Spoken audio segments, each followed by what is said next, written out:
বুবলির মা হওয়া প্রসঙ্গে অপু বলেন, সাকিবের প্রতি আমার ভালোবাসা কোনোদিনও কমবে না। ভালোবাসা কোনো মাপকাঠি না। সাকিবকে আগে যেমন ভালোবাসতাম তেমন এখনও ভালোবাসি। সম্প্রতি একটি সাক্ষাৎকারে অপু বিশ্বাস বলেন, আজকাল খুব মায়ের কথা মনে পড়ে। জীবনে আল্লাহকে একটা কথা বলতে চাই, আমাকে একটু সুখ এনে দাও।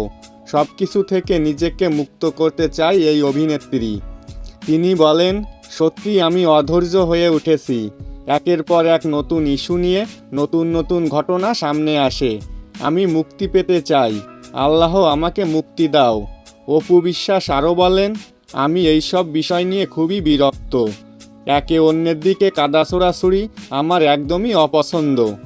আমি সেই 2016 সালে সাকিবের জীবন থেকে বেরিয়ে গেছি। আমি এখনও আফসোস করি এই 2016 সালকে নিয়ে। আমার শুধু মনে হয় কেন যে আমার জীবনে এই 2016 সাল এসেছিল। আমার অনেক আফসোস হয়। এই যে নাটক, এই যে ফোকাস ফোকাস খেলা, এই যে সত্য সত্য খেলা, মিথ্যা মিথ্যা খেলা, এটা দেখতে দেখতে আমি পুরোপুরি অতিষ্ঠ। আমি এটা থেকে মুক্তি চাই।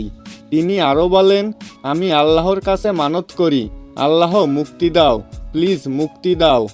আল্লাহ, আমি যদি কোনো দিন একটি পবিত্র কাজ করে থাকি তাহলে সেই কাজের বিনিময় হলেও আমাকে মুক্তি দাও।